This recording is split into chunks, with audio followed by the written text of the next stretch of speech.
Good afternoon. I'm Steve Ferris, Interim Dean of the Trulaske College of Business, and I'm pleased to welcome you here for our address today. Before we begin, I ask that you turn off your cell phones and put them away, and please stay until the completion of the program, which will include a question and answer period. During the Q&A, I ask you to ask your follow-up questions as time permits, and mics will be made available to you. Our mission here in the Trulaske College of Business is focused on student preparation. We pair industry experts with our students in an ideal way to learn about the many paths of success that are available to you. We find business partners and alumni to share advice and insights to help you consider your next step. Our speakers also provide frontline insights into industry trends, issues, and practices, and also examples of how to turn challenges into opportunities. We're grateful that they're willing to share their wisdom with us. Today, we will hear from Mike OBrien of Hyundai.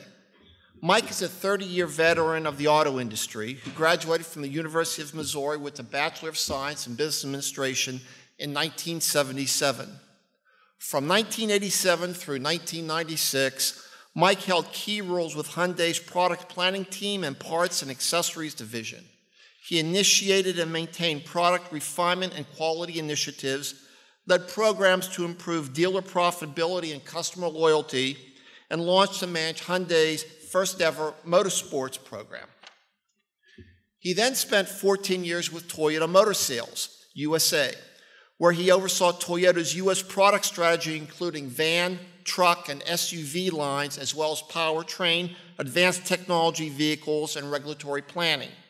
He supervised proposal creation and management, including price, volume, and business planning, vehicle configuration, spec strategy, and grade strategy.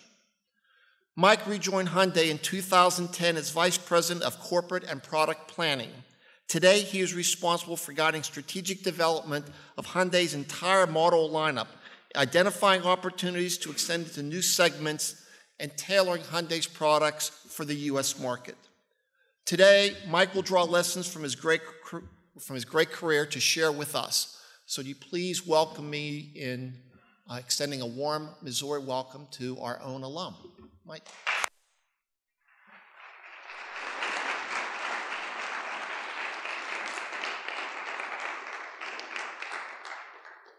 Good afternoon, and let me give you the real bio. That was professionally written. It includes the jail time, by the way. So I've been very fortunate. I left the University of Missouri. I was very thankful to be here. You know, I haven't been back here since 1979, and it's even better than when I was here. It's just a really lovely place, and the learning environment is fabulous. The facilities are much better than I had it. I was in Middlebush Hall. How many of you know where Middlebush Hall is? Yeah, it's a little different than this place.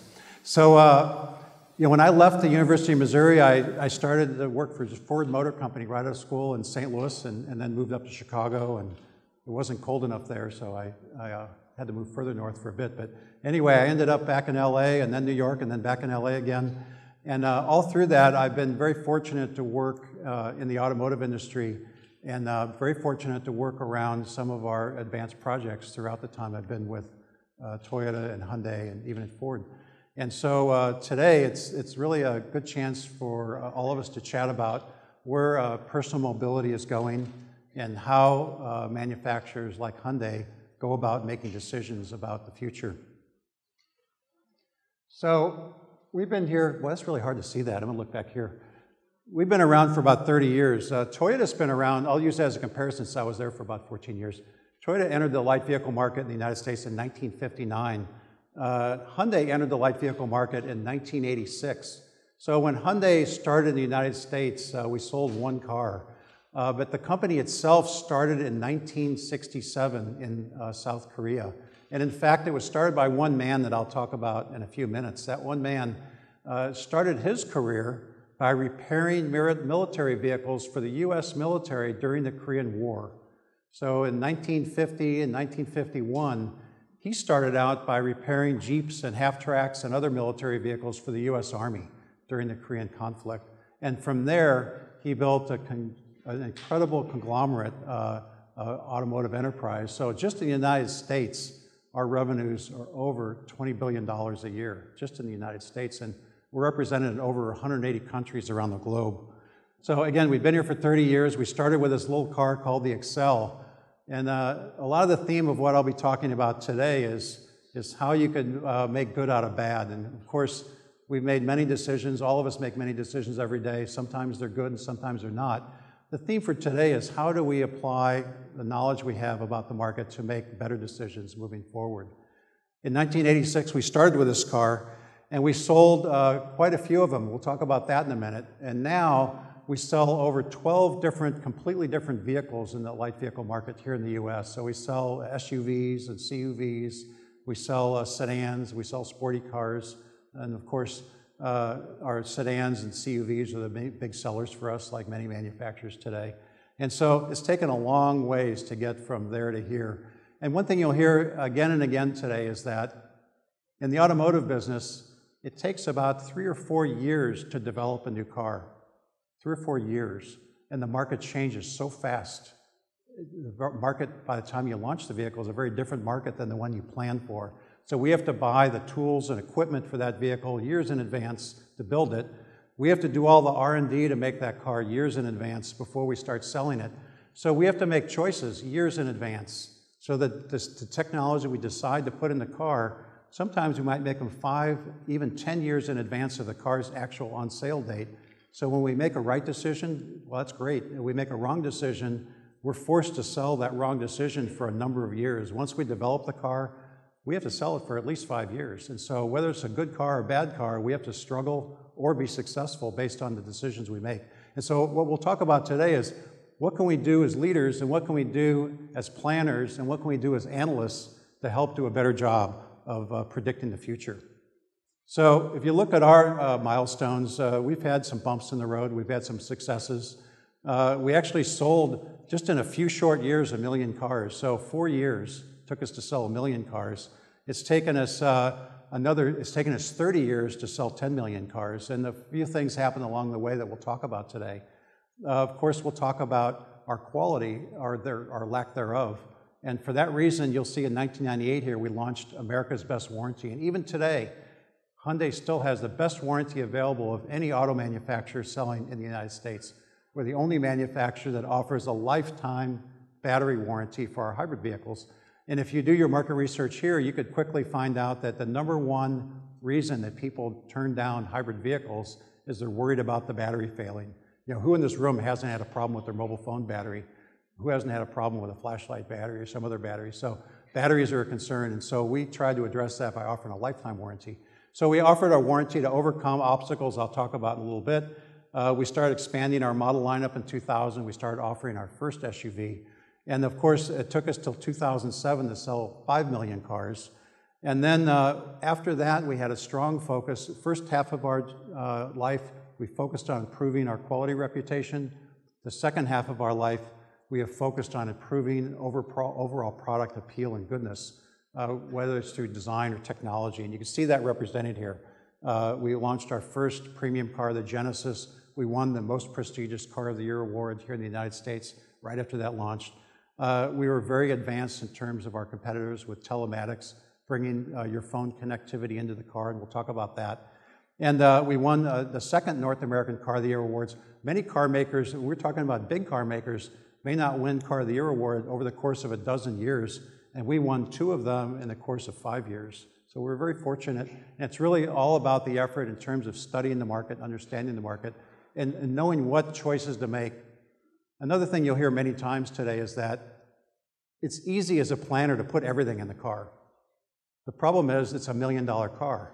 So every planner has to make trade-off decisions. We have to decide, in order to put this in, we have to take something else out, because your wallet's not going to get any thicker. Your affordability is not going to get any better. If you decide you can afford a $20,000 car, we can't make that car unless we make some trade-off decisions. We have to decide to put something in and take something out and to meet your wallet size. So, just a quick review of sales. This is a short term, so I'm a little bit of a misrepresentation here, because this shows our growth period that started in 1999. We nearly retrenched and severely were set back in the late or early 1990s, and I'll talk about that in a minute. Our sales sagged because of very poor quality. And in fact, not many of you know it, but you know, Toyota came in the market, as I mentioned earlier, in 1959 with two models. A model you all know called the Land Cruiser. You know, how many of you heard of a Land Cruiser? Everybody, right? But probably the other car they sold that was the other half of their lineup you've never heard of. It's a very unfortunate name. It's called the Toyo Pet. So they came to the market with a car that was designed for roads in Japan, and it never occurred to anybody that in the United States we had just finished developing our national highway system. And guess what? The Toyo Pet didn't drive on the highway so well. It overheated. It didn't last long. So Toyota actually left the market for a short period of time, for several years in the early 1960s, until they learned what was right for the U.S. customer. And in a similar way, we suffered between 1988 and the early 90s. A similar case where we had very sagging quality. But since that time, you can see we've had steady growth, and we'll talk about some of those factors that led to our steady growth year over year. So just this year, we're going to launch 3 new lines of products. And I'll say this again and again, it takes about $500 million to develop one product. And that's a lot of money, and it's a lot of effort. And it's a lot of engineering time. We have over 10,000 engineers that work at our main R&D headquarters. We have another several hundred engineers, almost 500 engineers that work in our Detroit R&D center. And it takes all of those engineers to do this work. So we're going to launch an all-new Elantra that just went to market a few weeks ago. We're going to launch something that actually I hear you guys have been studying, some of you, with Toyota. We're going to launch what I'll call a Prius fighter. We call it Ioniq, and it's not been announced yet. It's spelled I-O-N-I-Q. And this car is different than Prius in that, not in the Prius case, they sell a hybrid and a plug-in hybrid version. We're going to sell those two plus a battery electric version as well. And we do that for marketing efficiency, meaning that we have one brand, we represent 3 different products under that one brand, so it brings us some efficiency. And you may have heard that we decided just last November that we're going to open a luxury division in the United States called Genesis. We've sold a product called Genesis, and now we're launching a division with a series of products, cars and CUVs and so forth, including environmental products, under this Genesis brand now. Instead of a car line, it's going to become a brand. So all those are happening just this year. So what I'm going to do today is touch on 3 areas that determine the success or failure of a large enterprise like ours, or any other for that matter. We'll talk about leadership first, how they define the company vision and how we use that to permeate through the company in everyday decision making. Then we'll talk about insights, and this is all about analytics and doing our homework in terms of research, and then of course interpretation of that work, and then action. And how do we turn that information into confident decision making? So leadership first. So this fellow right here is the guy I mentioned earlier. He started life by repairing military vehicles, and he saw an opportunity to build a better society in South Korea following the Korean conflict. And he did that by starting a little car company.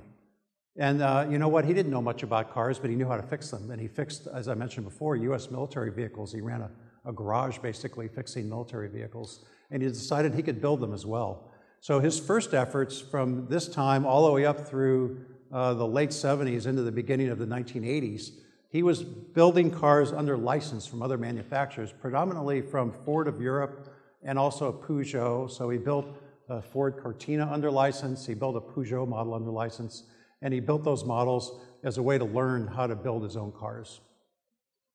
But when you get to the bottom line here, one thing that permeates all throughout our company, and it should through any company, is a basic philosophy of approaching business. And his was always about a desire for better.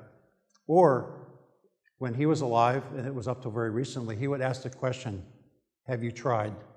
So he was very reluctant to accept no. So in the times I've met with him, when times others people have met with him, he was very reluctant to say, I give up, or say no. Instead, he said, how can we make it better? And that was his philosophy, and even to this day, when you walk around our company, it's always about finding a way to get something done that other people say couldn't be done. And it's about doing it better than our competitors. So, as I mentioned earlier, this is the real sales chart. So when we opened shop in 1986, we quickly sold 100,000 vehicles, then we doubled our market share the next year, and then you can see all the way through 1998, our market share declined year after year. Not a good way to stay in business. And you can see at the bottom of the page, just a quick excerpt from, it looks like the Washington Post, I think, is it? Yeah, the Washington Post, I think. Anyway, it outlines crash test data. So not only was our quality level poor, our cars broke frequently, our reliability was poor, but also our crash test scores were poor, which is another reflection of our confidence in the product itself. So we sold cars really well in the beginning. Our reputation declined very quickly, and we spent many years struggling with that bad reputation. Even to this day, we have to overcome that. So what did we do about that? So the same guy I just showed you a picture of a moment ago said, we're going to overcome it by being the highest quality car company in America. And he focused all of his R&D efforts. Remember, all of us will make decisions every day, and we're not going to say necessarily yes or no, but when you consider 10,000 engineers, 10,000 plus engineers that we have working every day, it's not a matter of saying, don't work on this or work on this. It's really a matter of saying, work more on this and less on that, right? Because we're allocating our resources. And so his decision was, put many more of those engineers on quality initiatives to make sure that our cars last longer than anybody else's car. So we did that before. We made the decision first to offer America's best warranty as we were doing this, as we were deploying extra engineering effort and extra R&D effort to improve quality. We offered America's best warranty. We did that for a reason. We wanted to make sure that everybody on our plant floor, everybody in our R&D center knew that the future of our company was going to be tied to the fact that our cars lasted longer than everybody else's. Because if they didn't, we'd go broke paying warranty for those cars when they did break. So we couldn't afford to offer the best warranty in the industry with a car that broke frequently. It was not a way to stay in business. And so we knew by doing this, not only would we make a statement to our buyers and the public, but we'd also make a statement to our own internal R&D and development engineers that we have to do a lot better.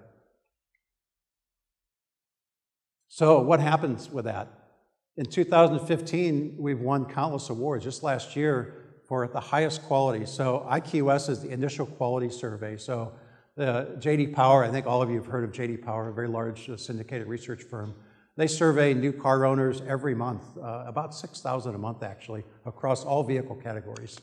And so last year, we won 2 awards for the highest quality vehicle in that category. So Accent is similar to a Chevy Cruze or a Toyota Corolla.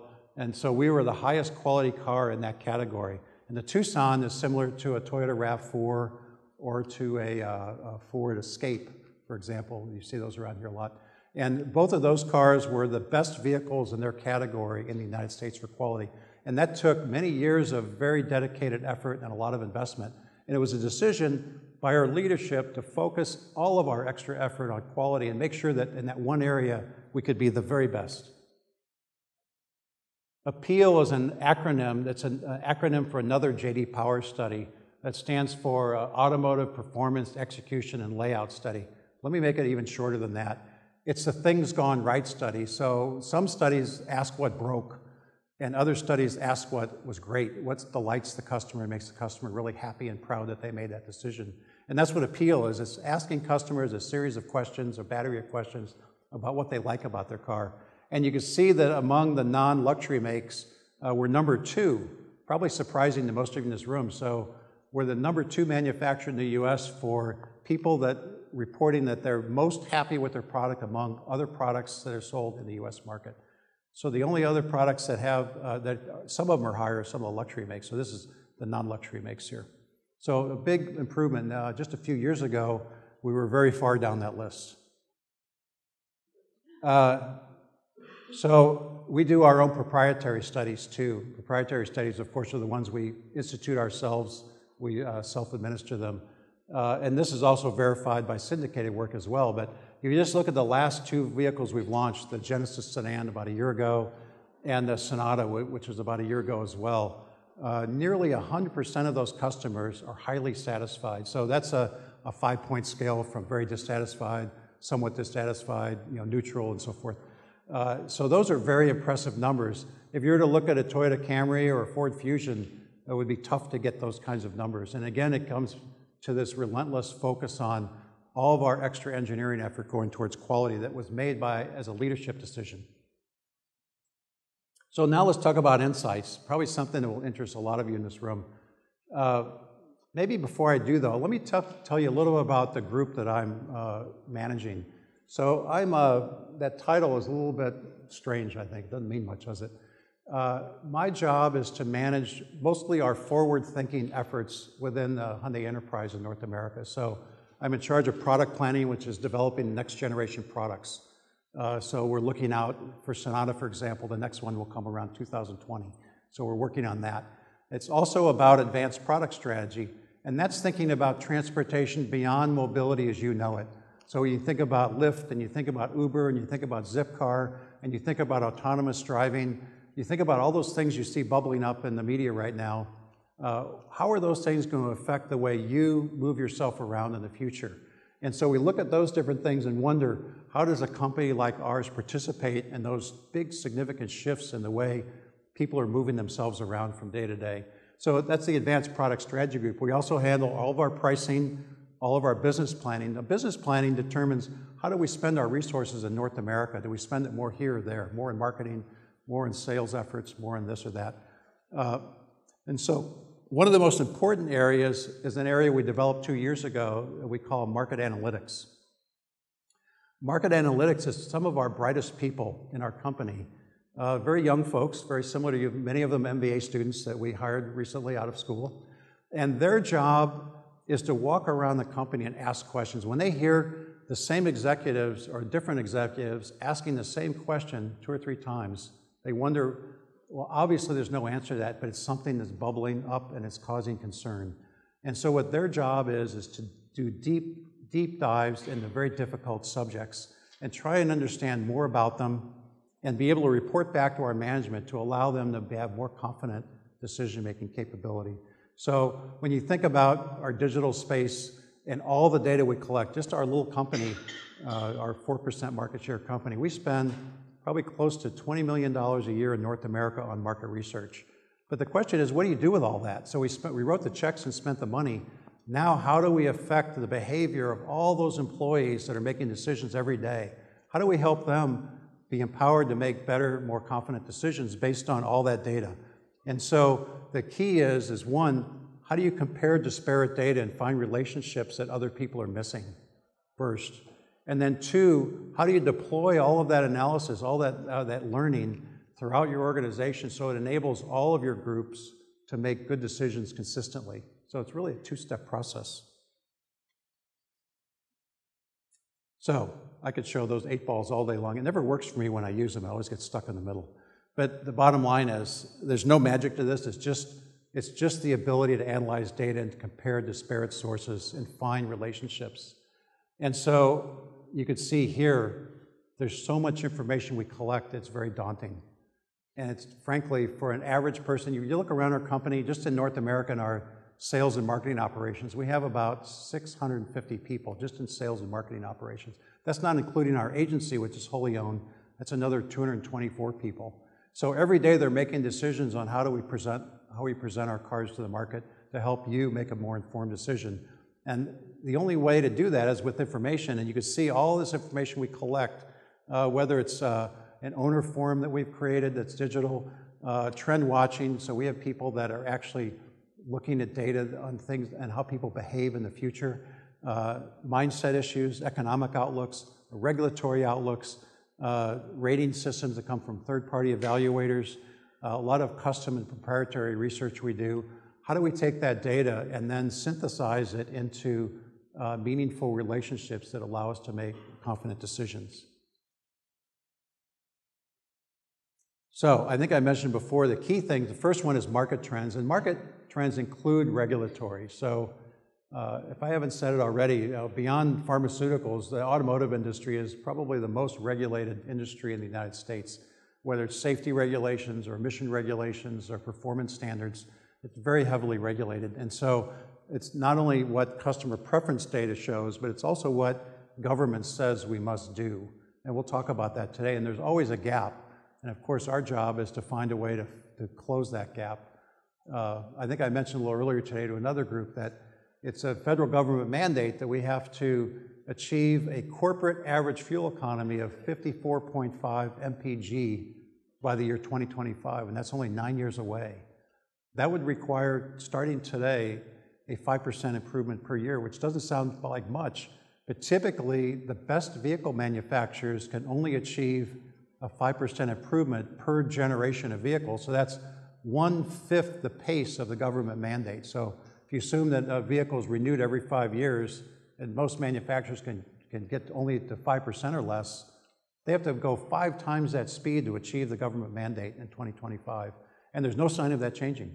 At the same time, customers are out buying Silverados and F-150s and big SUVs that don't get 54.5 miles per gallon.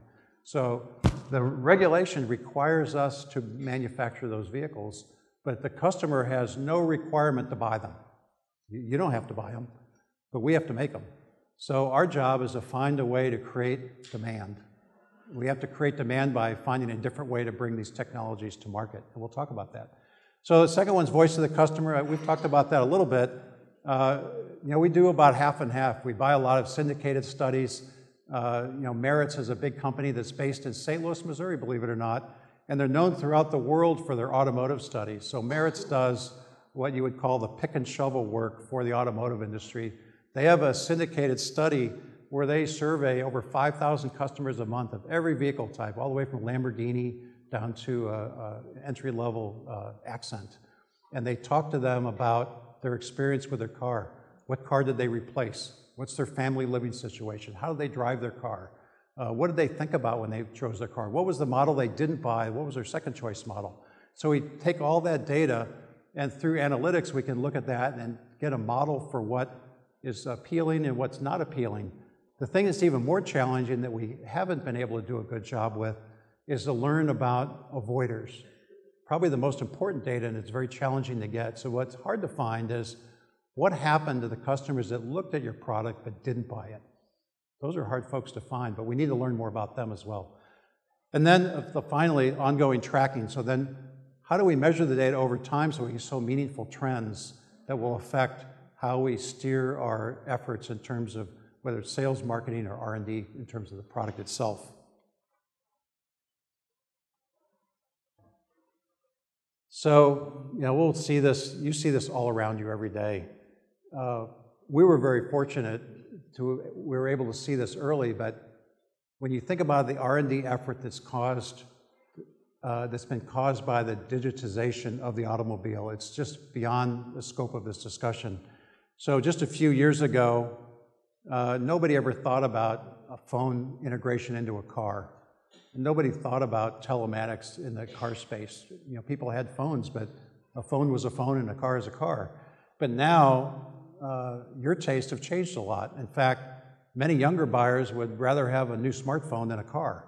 And so for us to survive in the future and to flourish, we have to find ways to make your phone part of your car experience. So in the old days, it was all about driving somewhere to be with your friends. And in the future, it's about using the digital world and the car together to enable the things that you want to get done. So very simple picture here. It says a picture is 1,000 words, right? So the first one is when Pope Benedict was introduced at St. Peter's Square. Look at that picture, and then look at the one next to it to the right. That was when, the first one was Pope Benedict, the second was Pope Francis in 2015. You see the difference? Just in a 10-year period, everybody's got a smartphone. Not a single smartphone is in view in 2005. Is that a better way? Is there a better way to show the transformation of our society to a digital world? Look at that. But when you look at it in the car space, it's about bringing the technology in a car that matches what government requires. So many of you have heard about driver distraction.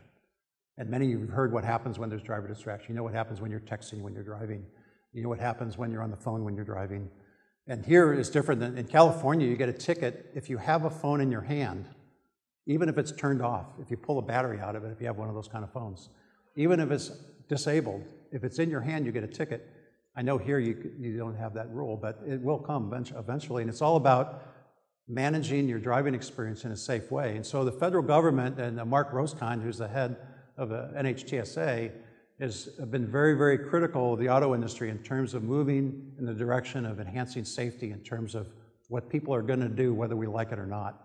And so there's been a tremendous effort by the industry, and Hyundai in particular, in finding safe ways to use the phone in your car. And we'll talk about that in a minute, but it's about allowing you to do what you're going to do anyway, but do it in a safe manner that doesn't take away from your driving attention. We've led in a number of other areas. So auto emergency braking, there was just an agreement signed by the federal government among manufacturers. First time ever where manufacturers said, let's do something without a regulation. So we all agreed as manufacturers to bring auto emergency braking to vehicles on a voluntary basis. So when you think about all the great milestones in the automotive world for safety, the seatbelt was the first one, of course. Airbags, probably a second one. When you think about the number of deaths and the number of injuries that were immediately reduced by those two single technologies, probably the one that's going to be the next milestone technology is auto emergency braking. So many of you know what that is in this room? No? So for our car, it uses radar and cameras, and it's watching ahead of you at all times.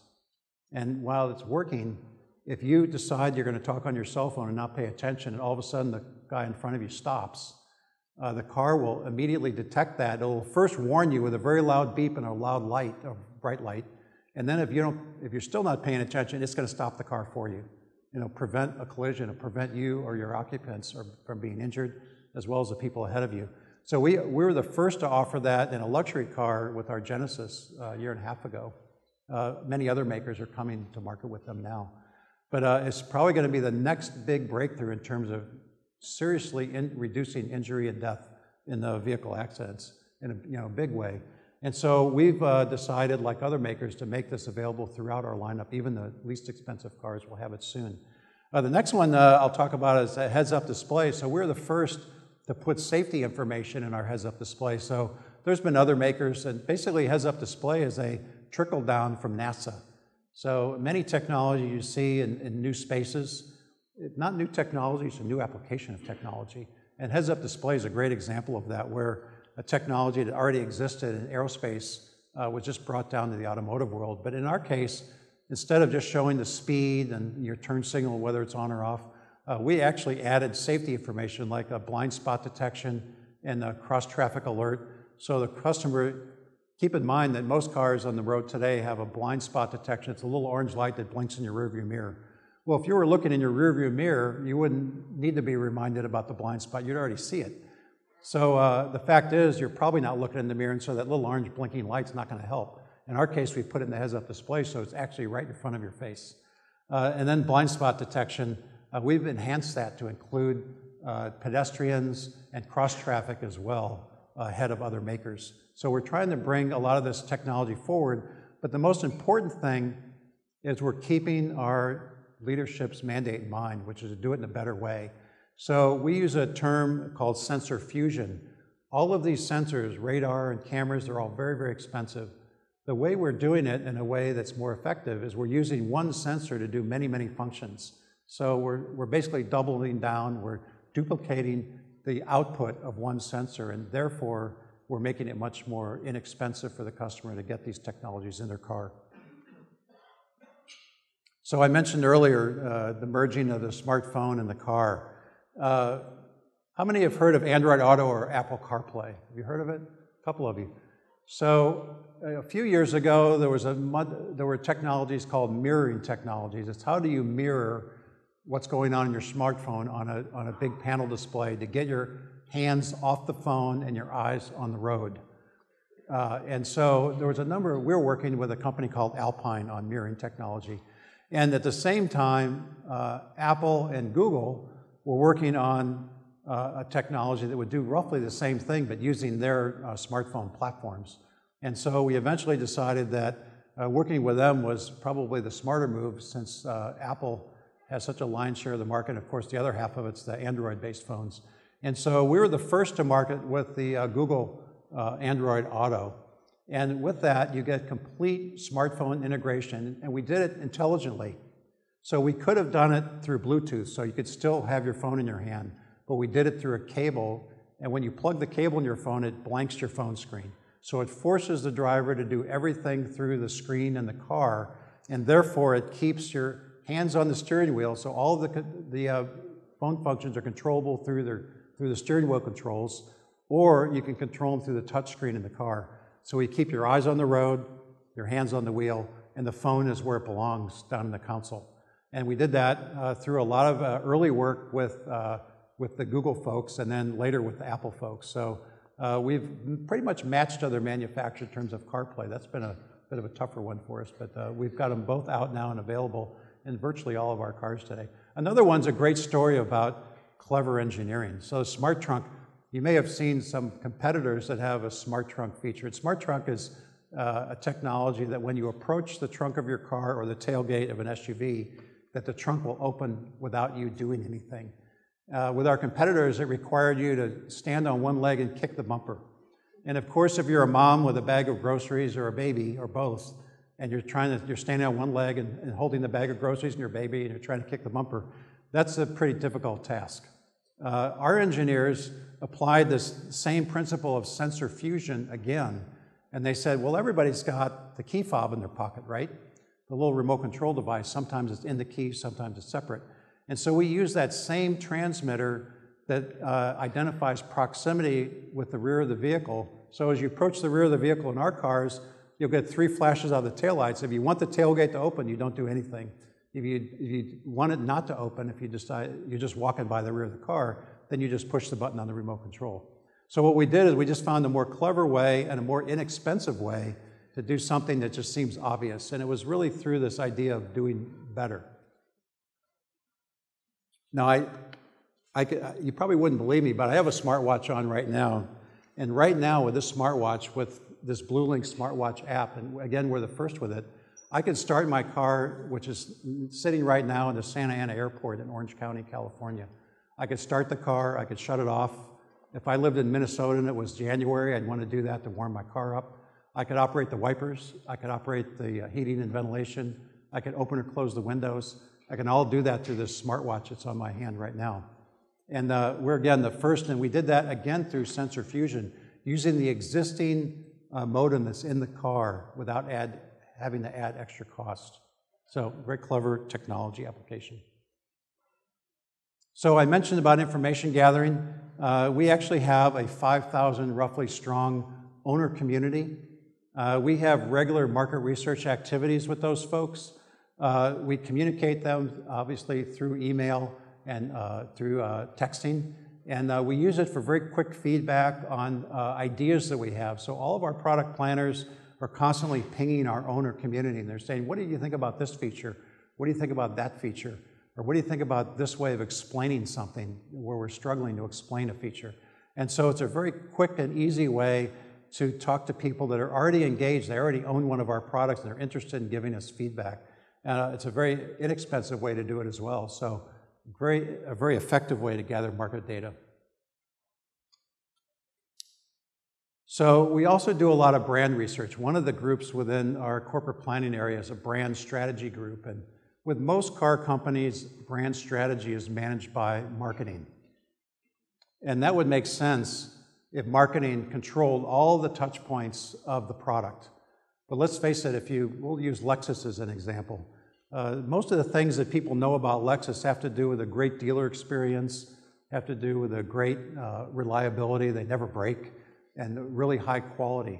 None of those things are really things that are impacted by marketing, yet with most companies, brand strategy is handled by the marketing group. In our company, brand strategy is kept separately and is managed as a control tower function. So it impacts the people that create the standards for the building design for our retail stores.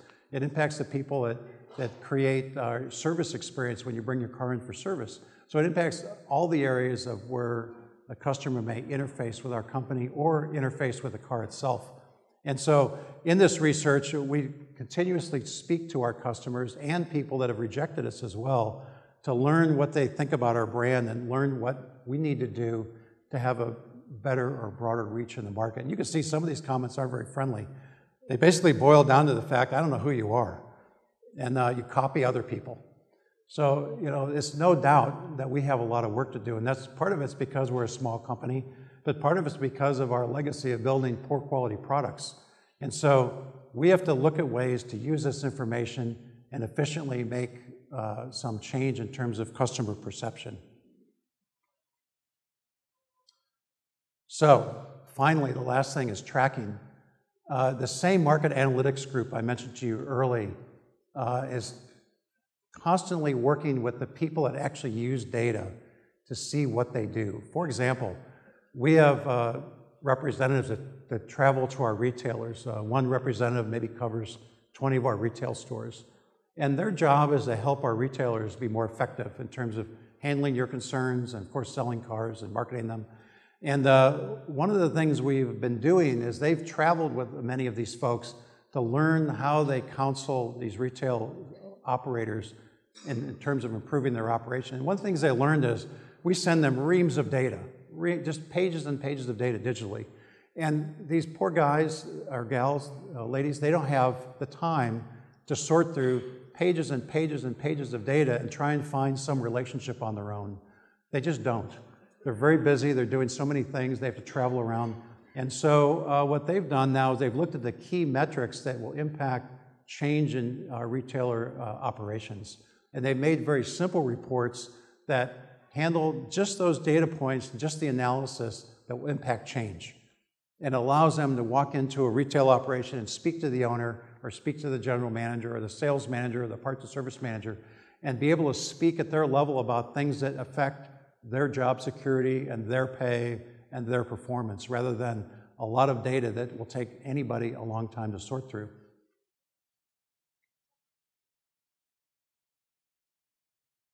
So, summing all of this up, when we look at market trends, we have to parse through what actually affects our business and what doesn't.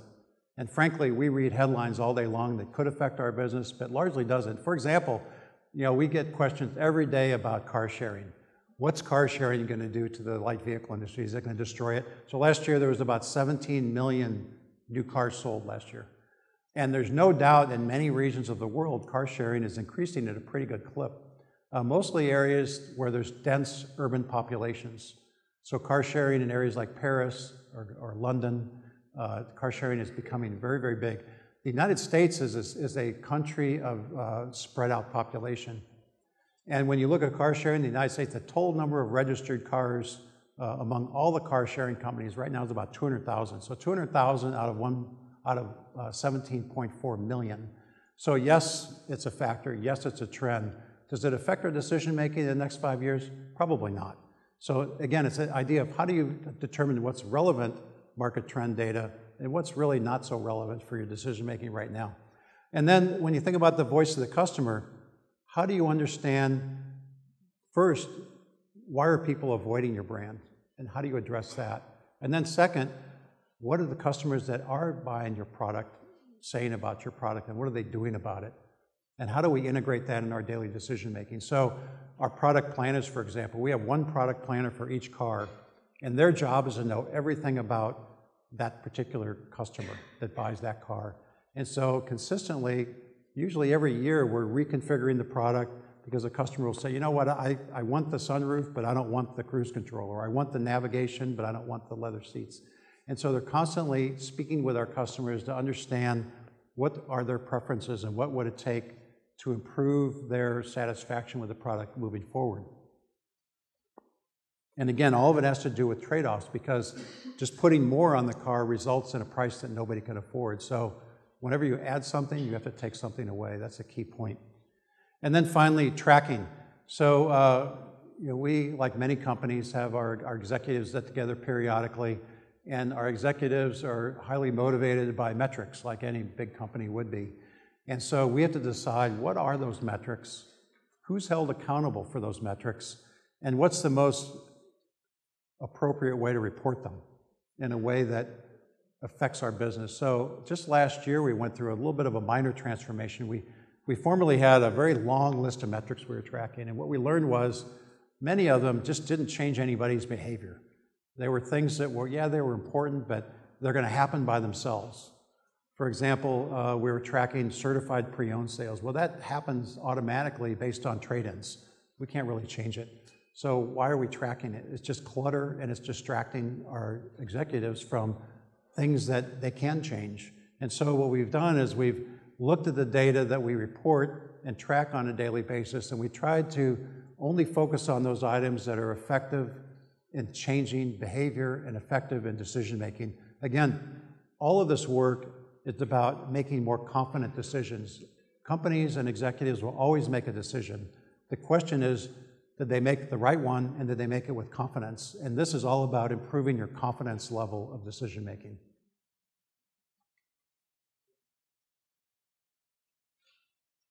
So, final topic is action. What do we do to put all this stuff to work? And of course, Woodward Wilson is a little bit controversial on his own merit, but he basically says what many of you already know. You're not here merely to make a living. You're here in order to enable the world to live more amply, with greater vision, with a finer spirit of hope and achievement. You are here to enrich the world. And it's really what we're all about, is how do we make, this gets back to that statement of better. How do we do something that contributes positively to society and to our customers? So, I mentioned before, just in our advertising agency alone, we have 224 people, and they're about 10 miles away from our building. And you wonder, how do you have every one of those 224 people thinking the same way when they're the ones in charge of representing our brand, whether it's a television ad, it's a newspaper ad, it's a digital ad, it's a radio ad. How do you make sure that all 224 people have the same basic thinking when they're approaching how they're going to communicate with you? And so what we do is we define things that you see at the bottom of this page that are not things that we say to you, but they're things that shape the way they create messages. So the first column on the left is our personality. So this is the way we pick words, our tonality. Courageous and empathetic and action-oriented. So we want to seem alive and ready to move with a good spirit. And then tonality of caring, insightful, confident, and dynamic. So these words are not, again, meant to be customer-facing, but instead they face our marketing people in terms of how we communicate with our customers. So it should create kind of an aura around our communication strategy. And then the final one, our role. Consumer advocacy, doing what's right for our customers. And because of our size, we're no doubt a challenger brand, but we want to make sure that we're challenging the industry, not just ourselves, that we're trying to use our size to be able to be more nimble and do better. So just look at, and I know not everybody here has much interest in the car industry, but I'll try and make it simple. So if you look at 3 generations of Sonata, it's very simple to describe how this stuff comes to life. The one you see on the far left is a copy. It's a copy of a Camry, it's a copy of an Accord. And it's a very competent car, very good parts, it didn't break down. But it was probably the perfect getaway car because nobody could describe it. It was a very average car in every respect, a very forgettable car. So with the 2011 car, we did something completely different. We did 2 things. One is, for those of you who are into cars, there's basically 2 engines you get in a mid-sized car, a Toyota Camry. There's a 4-cylinder engine and there's a V6 engine. Well, the V6 engine takes up a lot of space. And so to have that big engine in the car, the area where you and your friends sit has to be a lot smaller, the cabin. You have to make the cabin smaller to have more space for the engine. So we decided for this 2011, the red one, we decided to get rid of the V6 engine, instead have a turbo 4 that had the same power as a 6. And by doing that one thing, we went from a medium-size interior to a full-size interior, even though the car didn't change. The length is exactly the same. So we offered customers the largest interior of any mid-sized car ever made by simply ditching the V6 engine and having an equally powerful turbo 4-cylinder engine. And we gained a tremendous amount of sales because of that, because customers said, wow, it's just as easy to park as a compact or a mid-size car, but has the space of a full-size car. The other thing we did is we focused on the most possible striking design on the exterior. And we had to trade off many things to get that. So to have that very good looking exterior shape, that one motion roof you see, in order to get that, the entry and exit out of the rear seat was a little bit compromised. The rear seat headroom was a little bit compromised, but through the market analytics that we did, what we found was that buyers said, you know what, I would rather have the best looking car than one my mom or dad could get easily in and out of the back seat. The heck with my mom and dad. They're on their own. So in the end, they wanted a good looking car, and they were okay with their mom and dad having to put their head down a little bit to get in the back. And we gained a tremendous amount of market share from that one decision to compromise a little bit on what engineers call human factors or ingress and egress, and instead focus on striking design instead. Then you see this 2016 one, this white one on the far right. So the one thing that we were with the red car in the middle is we had very good technology. We were the first manufacturer to have what's called gasoline direct injection, which made a huge improvement in fuel economy across our whole lineup. We did it ahead of Lexus and Toyota and Mercedes-Benz and every other maker. And it gained us tremendous accolades in terms of fuel economy. But the car was a little bit rough around the edges. You know, it had a little bit too much noise. It wasn't quite as refined as a few competitors. So for the third one, you see on the far right, it was focused on having all the same attributes as a luxury car. It's extremely quiet, it has very good steering feel, very good braking feel. So we basically focused on refinement. So we took the red car that gained us a tremendous amount of market share because of its shape and its look, and because we were able to make a much bigger interior cabin, and then we refined it even more so it has luxury class driving characteristics. And so that's even propelled us into even more sales. And you can see in the quotes down here, so this one, you wouldn't expect this cool of a car from Hyundai. So we get those kind of comments all the time. We need to sell more though, so you guys want to buy one, I can help you at the end. Let's move on.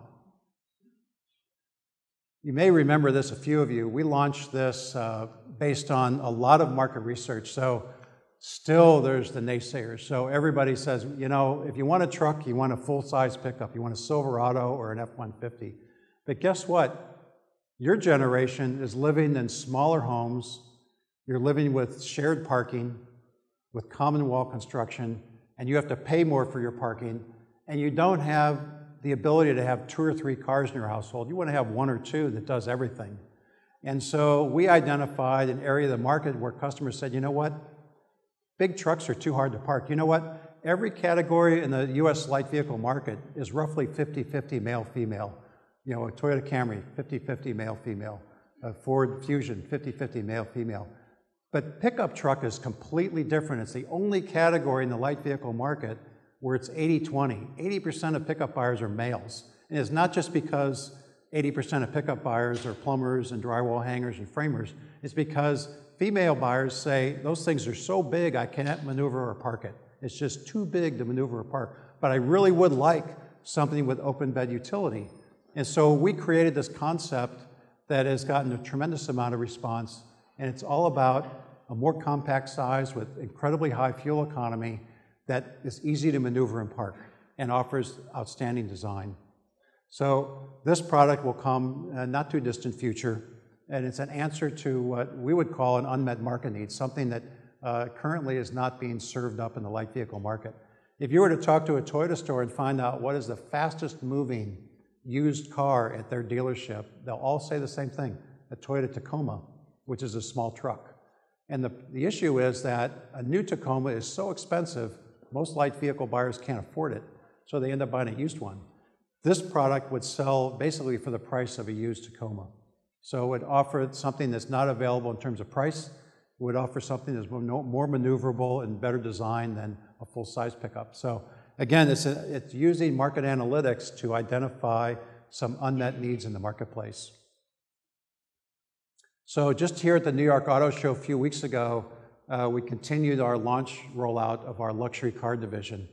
And we launched this car, which is going to be a car that will compete with the BMW 3 Series and the Mercedes C-Class. And it's gotten a tremendous, just flip through these quickly, a tremendous amount of positive reaction from the press. And it's, again, using the page out of the page book of that red Sonata I showed you in the middle of the page a couple slides ago. It's focusing on design above all else. So I'm going to tell you that rear seat won't be the easiest to get in and out of, but you're sure going to like looking at it. And again, our research, the analytics again support the fact that it would be great if you could have everything, but again, life is trade-offs, and design is much more valued and is a much more of a purchase discriminator than rear seat entry.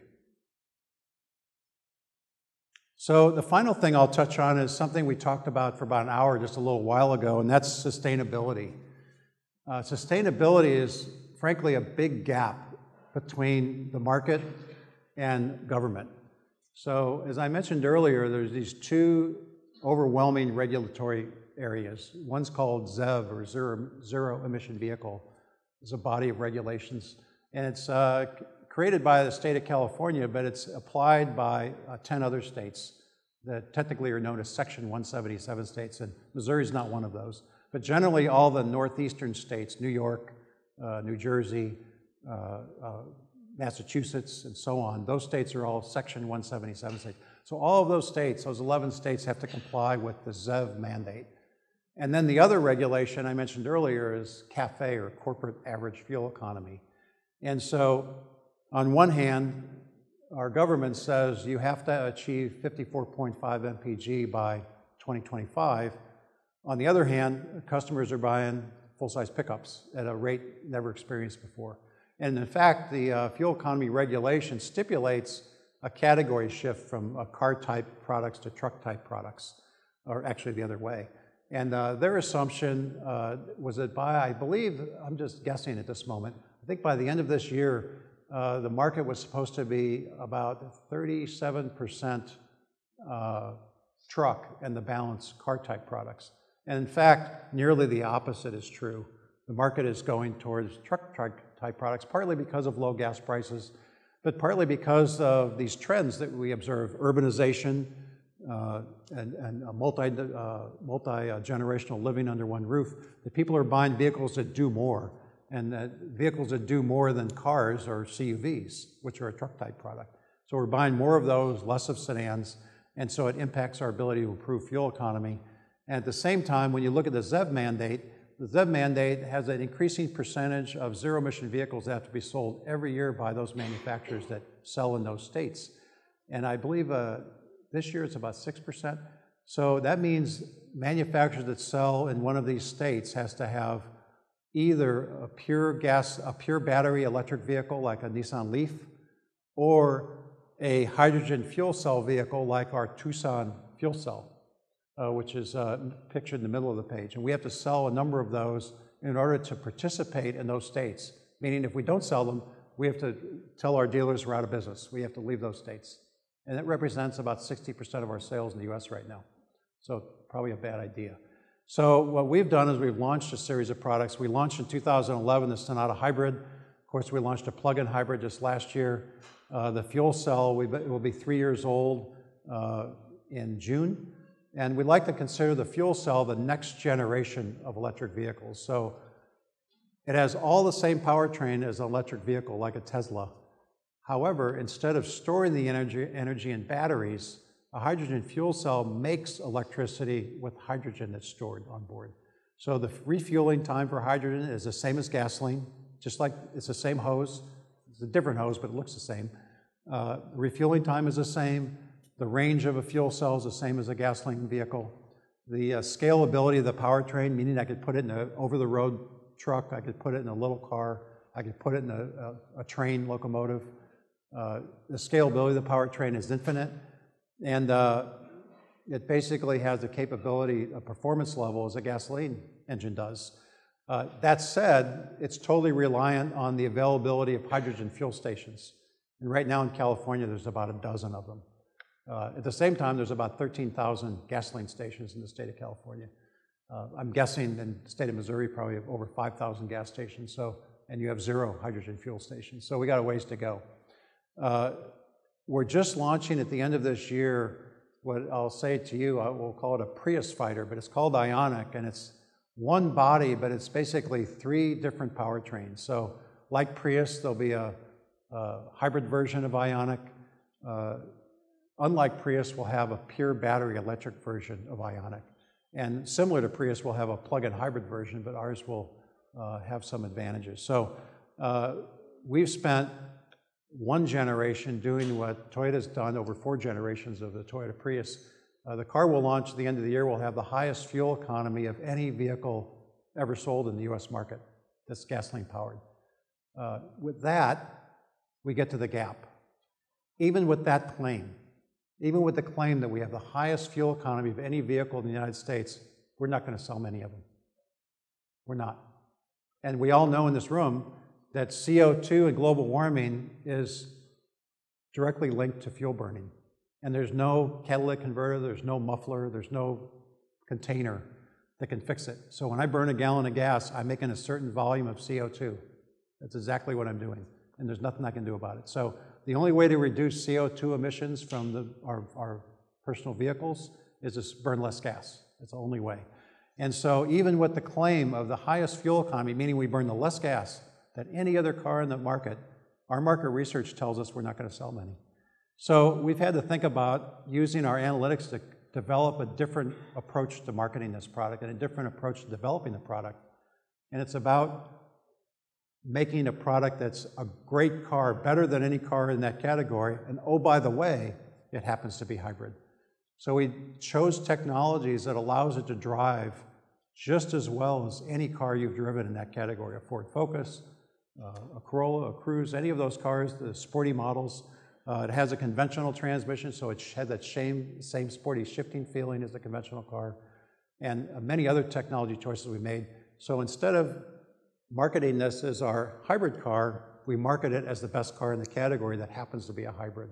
And we're using that as our theme in terms of what we're expressing to our advertising people on how to develop a marketing strategy around a car that we know just selling it on the merits of hybrid alone will not get us the result we need. You know, to give you an example of how tough this is, in 2008 or so, Toyota sold 240,000 Prius vehicles. Last year, they sold 113,000. The only thing that's changed is the price of gas. So we're buying a lot more pickups and a lot more big SUVs and a lot less sustainable vehicles. And so what we have to do as manufacturers is change the way we develop products. So instead of creating a vehicle that's solely focused on sustainability, it's focused on a great experience and a great product outside of the sustainability. Because I think most of you know that most research is very clear. Everybody loves the idea of sustainability as long as it doesn't inconvenience me or cost me any money. So we have to think about that. And so how do we approach the market in a way that we can get everything at the same time? So in the end of the day, everything we do is about understanding our customers. How does it fit with what our company is capable of doing? You know what? We can't make a square peg fit in a round hole. So our company is good at some things and is not good at other things. So even though we may have some research show us that we should make a Lamborghini fighter, let's face it, our company is not well equipped to make a Lamborghini fighter. So we have to make sure that what we hear from our customers fits our capability of our company. It has to make sure it fits in the way we've focused our company's efforts. And it has to really reflect the essence of our company, of who we are. And I think what you've seen up till now is how we've focused our efforts on a few things that have allowed us to be good in some areas that will allow us to break the clutter. So it's not just a lot of good TV advertisements that'll help us break the clutter, a lot of good digital advertisements. It's going to be some actual actions and product decisions that will actually bubble up above the product itself. And that is it for my formal discussion. I guess now we'll have Q&A.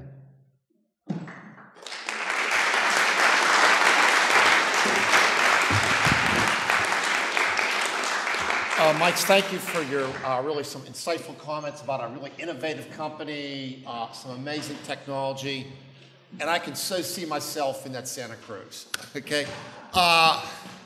We're actually over time, but we have time for a few questions. If you got a question, I think there's a mic here because we are recording this, so if there's any questions.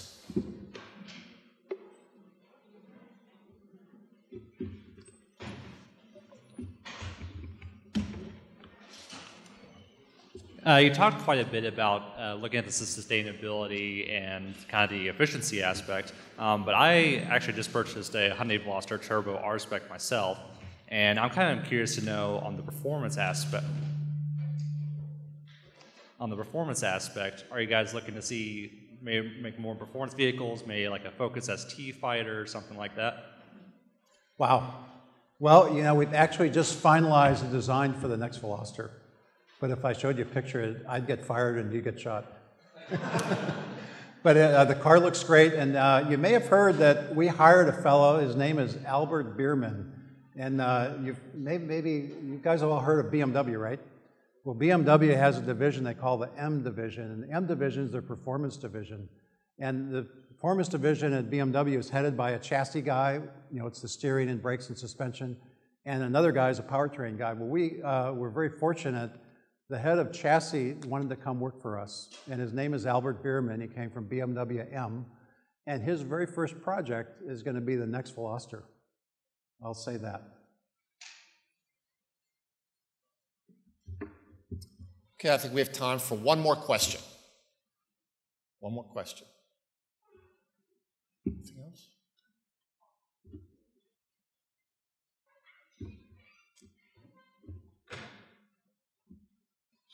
Once again, thank you for being here today. And my question really entails kind of how you would go about, I guess, selling the Ioniq, right? Because you said it's not necessarily about the TV advertisements, and it's not necessarily about traditional marketing. So how do you feel as though what your kind of marketing strategies and goals with that would be, I guess, going forward in order to kind of illustrate your brand? There's going to be a continued decline in conventional media. There's no doubt about it. So let's face it, all the people in this room probably watch a lot less television than the people that are older than you around you, your parents, for example. So television is going to be a lower and lower priority, a media touch point for our marketing activities. And more, we're going to move into the digital space. We're already very active there now. The person that heads our marketing team right now his whole career has been focused on digital. Frankly speaking, so much is happening in this space. We've been a very strong partner with Microsoft. And when you think about all the things that are happening around us in terms of the ability to monitor the choices you're making every day, whether it's Amazon preferencing, it's your very presence in shopping in a retail environment now. There's very simple ways to monitor that in ways that allow retailers to identify your needs quickly. So knowing all of those things, the data itself is going to turn traditional marketing away from television and the big buck shotgun approach marketing campaigns, and instead focus much more on targeted efforts. So whether it's digital page takeovers, we do a lot of pop-ups. For example, you might imagine that if someone's shopping a Toyota Corolla, we do a pop-up and say, have you checked out the Elantra and it won this IQS award or something like that. So that's very inexpensive, very easy to do, and we know the customer's in market. So when you run a TV advertisement at night, maybe 5% of those people are actually active in market buyers. The other 95% just tune you out. In the digital space, you could focus on kbb.com or edmunds.com or the native sites of manufacturers. You could think about pop-ups and all the digital takeover tactics that are available at a much lower cost, and you know those people are going to go buy a car because that's why they're on those websites to start with. And so it's more effective, it's more targeted, and it's a better value. Thank you, Mike. Before everyone departs, I want to thank those who have provided valuable assistance for this Vaughn Executive and Lecture, including the staff in the Advancement Office, the Academic Support Center, and Recess Inc. Photography. Today's lecture is made possible by an endowment from the Vaughn family, and we're very, very grateful for their support. Before we let Mike go, we have a little memento for his time here, and I'd like to present you with his plaque, Mike. It says, Robert J. Trulaske, Senior College of Business, University of Missouri, in appreciation to Michael OBrien Vaughn, Executive in Residence Lecture, April 14, 2016. Thank you very much.